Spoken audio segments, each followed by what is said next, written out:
Okay, hi everyone. Welcome to my final presentation of the summer. I'm really excited to present this topic to you guys today. I think that it's something that I'm really interested in and something that's really relevant to my personal professional goals as well as my passions and interests.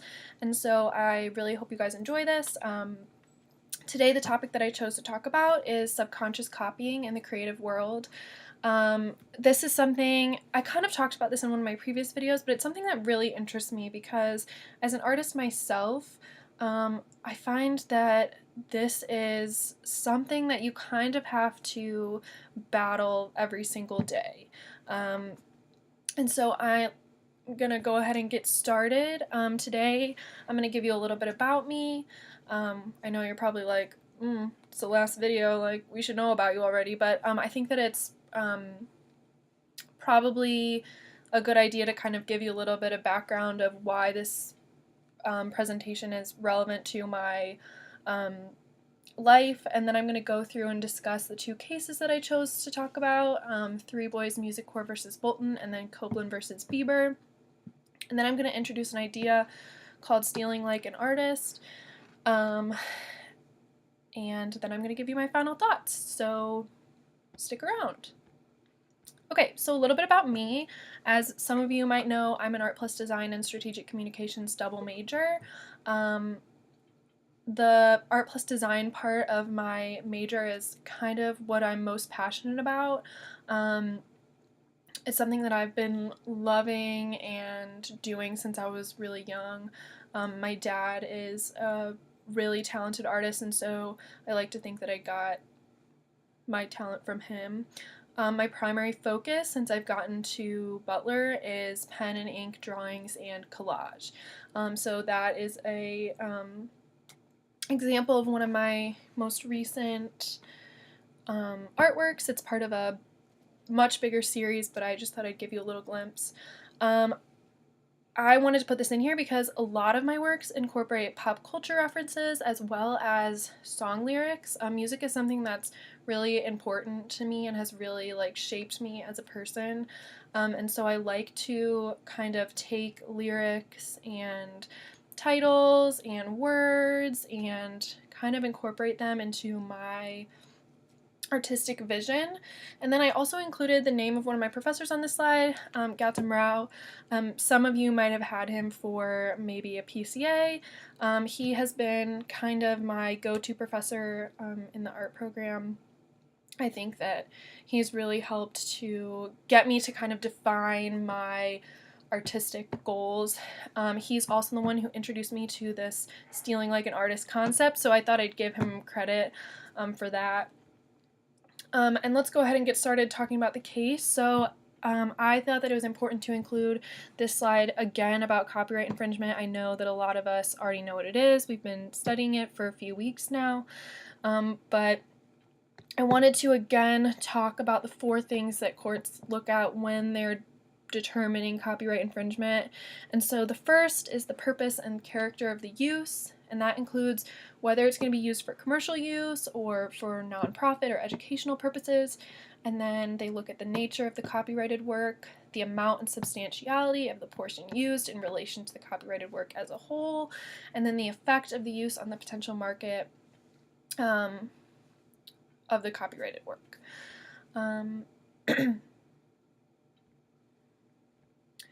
So I chose 2 cases. Both are about copyright infringement of music. I originally was looking at 3 cases and I decided to drop one. I didn't think that it's super related to my overarching theme, so I nixed that one and decided to focus on these 2. So the first one is the Three Boys Music Corps versus Bolton. Just a quick disclaimer, I didn't want to super focus that much on the actual cases because we have already discussed them. So if for some reason you're like, oh my gosh, I don't remember that, I'll link both cases that I talk about, the YouTube videos from the class below, if you need kind of a refresher. So I'll just give a brief description of both of them. So this one Bolton, Michael Bolton, he was a well-known singer-songwriter, and he is being sued for copyright infringement from his song Love is a Wonderful Thing. The courts determined that Bolton had infringed on the Isley Brothers' copyright of their hit song by the same name, Love is a Wonderful Thing. They determined that Bolton's song accounted for 28% of the profits from the album that the song was featured on, and then they determined that 66% of the profits from Bolton's song could be attributed to the infringed upon elements. I found the court's decisions I agreed with the court's decisions in this case. I remember looking back at the lyrics of both and being like, how could any court look at that and say it's not infringing on the copyright of the other song? So that was kind of interesting to me. And then the second case that I looked at was Bieber versus Copeland. In this case, David Copeland sued Justin Bieber for copyright infringement. Copeland alleged that Bieber's song Somebody to Love infringed on the copyright of his song by the same name. In this case, the courts initially determined that Bieber's song was not similar enough in nature to infringe on Copeland's song. However, during appeals, the court switched their ruling and determined that the songs were intrinsically similar, therefore ruling that Bieber had in fact infringed on Copeland's copyright. Again, I agree with the courts in this case. I think that based on how you prove copyright infringement, both of these individuals were guilty of just that.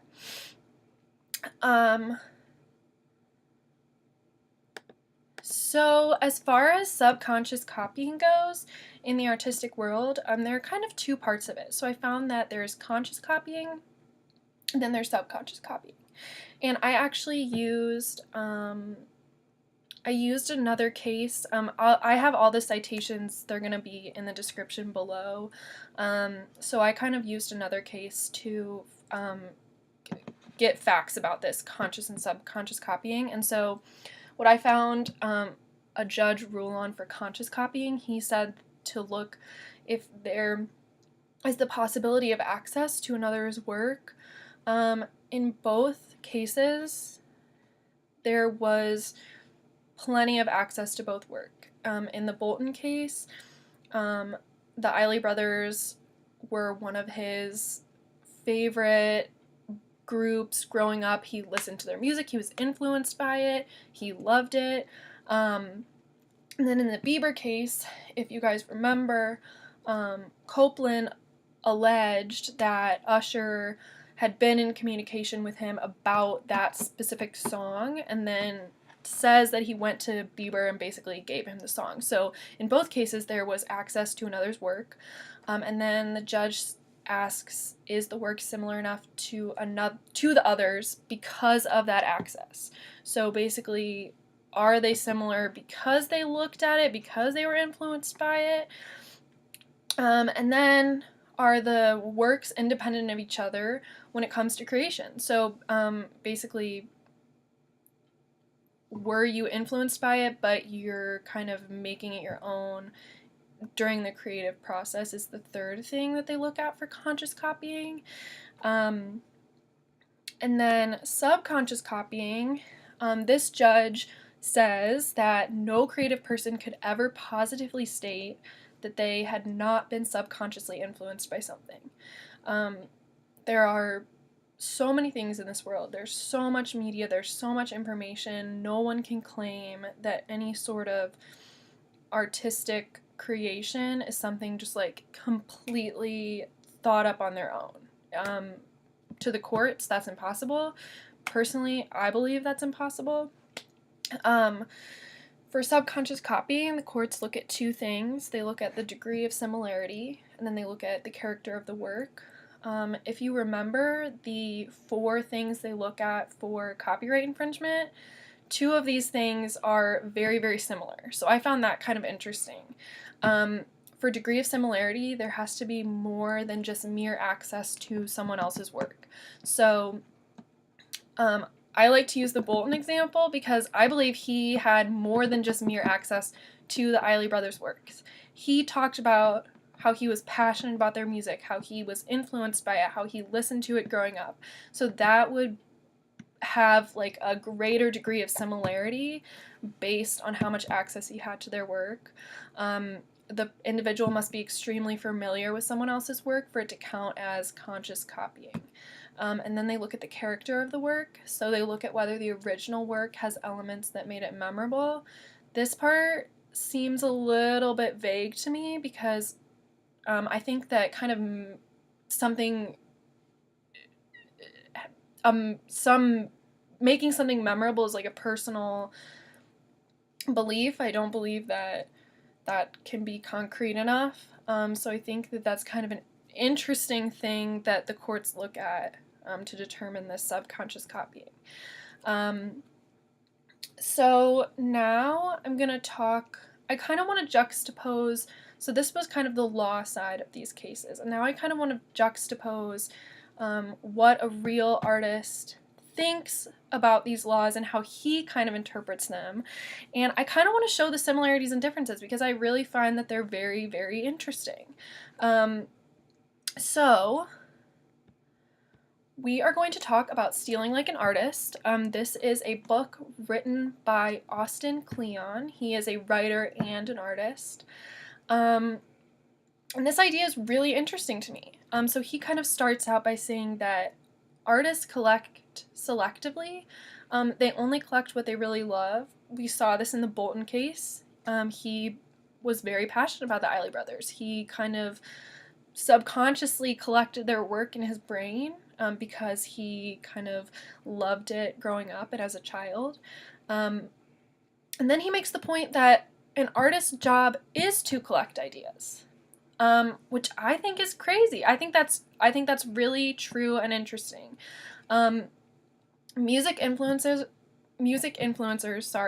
are tasked with creating new and innovative songs and videos and melodies and pop culture. And it's intrinsically their job to collect ideas from the past and warp them into something in the present.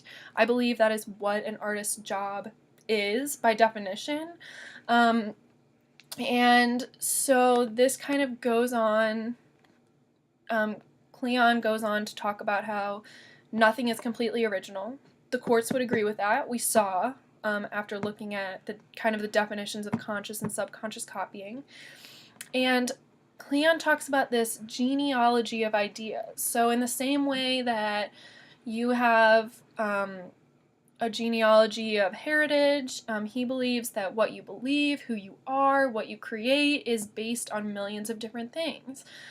Your parents, your siblings, your ancestors, your education, your geographic location, your status, the media. I mean, the list goes on and on. There are so many things that shape you as an individual. And there's this idea among artists that everything in the world is up for grabs. I can say with kind of absolute certainty that that is something that artists believe. They like to look at the world, see it, and create something out of what's already there. He went on to kind of talk about a few other influencers who feel the same way. I have a quote from Steve Jobs here. It comes down to trying to expose yourself to the best things that humans have done and then try to bring those things into what you're doing. Pablo Picasso is famous for saying, good artists copy and great artists steal. And so Kleon kind of gives his take on those ideas, and he says that imitation is not flattery. So nowadays, just flat out imitating someone is not good enough. That's no longer gonna meet the standard of art. Transformation is flattery. So taking the things that you've stolen and grooming them into your own ideas and adding your beliefs and your heritage and your genealogy to those things, that is what art should be. And that is how you stay in line with the law, is making sure that your work and what you're putting out in the world is not just a direct copy of something that's already been. And I find that to be really interesting. I think that we're taught that from a very young age. I think that even in school, you're taught not to plagiarize, you're taught to kind of take what someone else has written and change it in a way that makes sense to you, but is not verbatim copying someone else.